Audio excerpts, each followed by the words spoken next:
সবৰে এটা ডেফিনেটলি এটা নীতি আদৰ্শ থাকে মই এনে নৰ্মেলি ছ'চিয়েল ছাৰ্ভিচ আগৰ পৰা কৰি থাকোঁ কিন্তু মই এনেকৈ ছাৰ্ফেচত কেতিয়াও অহা নাই তলে তলে গোটেইখিনি কাম কৰি থাকোঁ কিন্তু লুৰিণৰ যিখিনি নীতি আদৰ্শ সমাজৰ প্ৰতি থকা দায়বদ্ধতা এইখিনি মোক উদ্বুদ্ধ কৰাৰ কাৰণে মই আজি অসম জাতীয় পৰিষদত যোগদান কৰিছোঁ আৰু মোৰ মানে উদ্দেশ্য আছে যে মই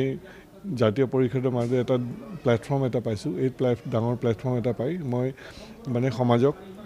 আৰু মোৰ চাইডৰ পৰা কিবা দিবলৈ যিমানখিনি মই দিব পাৰোঁ চেষ্টা কৰিম মোৰ মতে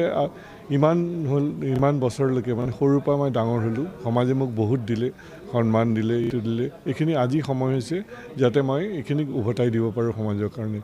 স্পেচিয়েলি য়াং জেনেৰেশ্যন যোনে মানে কিছুমান আছে যে ৰাস্তা ঠিকমতে ধৰিব পৰা নাই কোনফালে যাম কি যাম আজিৰ দিনত এইটো বহুত এটা ডাঙৰ এটা হৈছে মই চেষ্টা কৰিম তাৰ মাজতে যিমানখিনি পাৰোঁ মোৰ সাধ্যত যিমানখিনি আহে এইখিনি দি সিহঁতক মানে এটা সঠিক দিশা দেখুৱাবলৈ আৰু বাকী যিখিনি মানুহ আছে আজিৰ দিনত মানে এটা পৰিয়াল চলাবলৈ বহুত অসুবিধা হয় সেই পৰিয়াল চলাবলৈ কাৰণে যদি কিবা ব্যৱসায় বা সিহঁতৰ যোগ্যতা অনুসাৰে যিমানখিনি কৰিব পাৰে মই কৰিবলৈ ডেফিনেটলি চেষ্টা কৰিম এইটো আৰু অসমৰ যাতে উন্নতি হওক উন্নতিৰ কাৰণে যিখিনি কৰিব লগা আছে মই ডেফিনেটলি কৰিম আৰু ইয়াতে আপোনাৰ যোগদানৰ পিছতে এটা কথা কিন্তু চৰ্চা চলিছে যে একটা পৰিয়ালত এটা ৰাষ্ট্ৰীয় দল আৰু এটা আঞ্চলিক দল এই বিষয়টোক লৈ আপোনাৰ কেনেধৰণৰ না এইটো ধৰক ৰাষ্ট্ৰীয় বা আঞ্চলিক দলৰ ওপৰত এইটো কথা নহয় এইটো হ'লে নীতিৰ কথা যিটো আপুনি ভাল পাব ডেফিনেটলি এইটো কৰিব মোৰ মানে বিজেপি বা কংগ্ৰেছ বা জাতীয় পৰিষদ তেনেকুৱা ধৰণৰ একো মানে দল হিচাপে কোৱা নাই চবেই এটা ৰাজনৈতিক দল চবেই বিচাৰে যে ইয়াত উন্নতি হওক মানে সমাজৰ ভাল হওক মানে যিমানখিনি মানুহ আছে সমাজৰ যিমান মানুহ আছে চবৰে উন্নতি হওক ভালকৈ থাকক চবেই তেনেকৈ বিচাৰে তেনেকৈ কথা কয় কিন্তু নীতিৰ লগত এইটো কথা আছে যদি নীতিটো আপোনাৰ নীতিটো বিজেপিৰ নীতিৰ লগত হয়তো মোৰ মিলা নাই বা কংগ্ৰেছৰ লগত মিলা নাই লুৰিণজ্যোতিৰ লগত মোৰ হয়তো মিলিছে বা কথাত বা উদ্দেশ্য বা যিখিনি কথা পাতিছোঁ তাৰ লগত অকণমান মিল থকাৰ কাৰণে মই আজি ইয়াতে জইন কৰিছোঁ কিন্তু চবৰে উদ্দেশ্য একেই থাকে উদ্দেশ্য হ'লগৈ সমাজক সেৱা কৰা যিটো আছে এই তাৰ কাৰণে ডেফিনেটলি মই চেষ্টা কৰিম হয়তো মোৰ নীতিটো বেলেগ হ'ব পাৰে বা তেখেতৰ নীতিটো বেলেগ হ'লে উদ্দেশ্য চবৰে একেই থাকে তো একে উদ্দেশ্যলৈ আমি আগবাঢ়িছোঁ আৰু যদি মানে সমাজে মোক কেতিয়াবা সুযোগ দিয়ে বা কিবা কৰে বা তেতিয়াহ'লে ডেফিনেটলি মই যিমানখিনি পাৰোঁ মই চেষ্টা কৰিম এই কৰিবলৈ আৰু মই এটা প্লেটফৰ্মে বিচাৰি আছিলোঁ কাৰণ মই যিখিনি অকলে কৰিব গৈছিলোঁ অকলে কোনো এটা বস্তু ঠিকমতে কৰিব নোৱাৰি এইটো এটা ডাঙৰ প্লেটফৰ্ম পোৱাৰ কাৰণে মই ডেফিনেটলি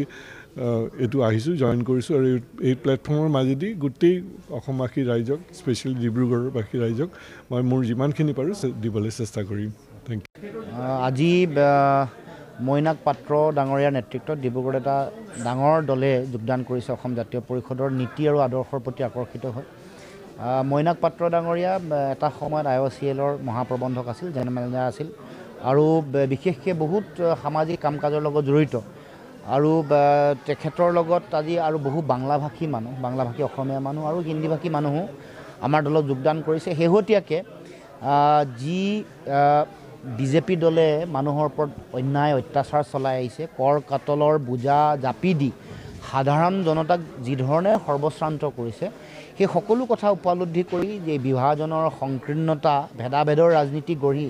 সমাজ ভাঙিব খোজা তেওঁলোকৰ চিন্তা আৰু মানুহৰ মৌলিক বিষয়বোৰক পিঠি দি কেৱল মাত্ৰ তেওঁলোকে মানুহক ভয় ভাবুকি খুৱায় মানুহৰ মাজত তেওঁলোকে যেনেকৈ সাম্প্ৰদায়িকতা সৃষ্টি কৰি ৰাজনৈতিক বৈতৰণি পাৰ হ'ব খুজিছে এই সকলো কথাৰ বিৰোধ কৰি ইতিমধ্যে ৰাইজ ওলাই আহিছে তেওঁলোক তথাকথিত তেওঁলোকৰ যিবোৰ ভোট বেংক বুলি ভাবে সেইবোৰ অঞ্চলসমূহৰ পৰা বা সেনেকুৱা ধৰণৰ বহু জাতি জনগোষ্ঠীৰ মানুহেও আহি জাতীয়তাবাদৰ পক্ষত থিয় দিছেহি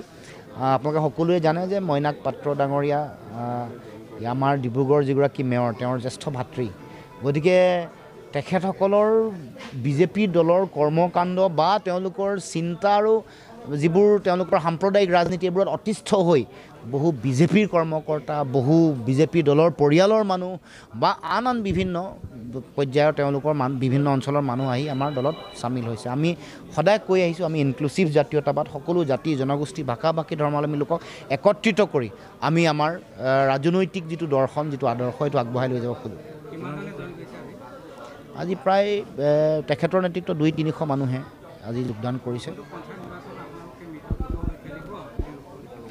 না আমিতো আগৰ পৰাই কৈ আহিছোঁ যে পঞ্চায়ত নিৰ্বাচনৰ পৰা আৰম্ভ কৰি 26ৰ বিধানসভা নিৰ্বাচনলৈকে এই গোটেই ৰাজনৈতিক পৰিক্ৰমাটোত আমি একতাৰে যুঁজিব লাগিব কাৰণ বেলেগে বেলেগে যুঁজিলে কি ফলাফল হয় উপ নিৰ্বাচনে ক'লে তাৰপিছত সকলোৱে তাৰ পৰা অভিজ্ঞতা বুটলিছে শিক্ষা লাভ কৰিছে তাৰপিছত আমি প্ৰত্যেকে উপলব্ধি কৰিব লাগিব যে বিৰোধীৰ মাজত যদি ভোট বিভাজন হোৱাৰ সুযোগটো আমি নিজে সৃষ্টি কৰি দিওঁ তাৰ সুযোগ আৰু সুবিধা বিজেপিয়ে লাভ কৰিব গতিকে পঞ্চায়ত নিৰ্বাচনটো আমি সকলোৱে এৰা ধৰাৰ মানসিকতাৰে সকলো দলে নিজৰ ব্যক্তিগত স্বাৰ্থ বা দলীয় স্বাৰ্থৰ ঊৰ্ধ্বলৈ গৈ যদি বিজেপিৰ বিৰুদ্ধে ঐক্যবদ্ধভাৱে যুঁজ দিয়ে তেতিয়াহ'লে ভাল ফলাফল আহিব আৰু আমি সেই দৃষ্টিভংগীৰে আগবঢ়াটো বিচাৰিছোঁ আৰু এই ক্ষেত্ৰত সকলোৰে সহায় সহযোগিতা বিচাৰিছোঁ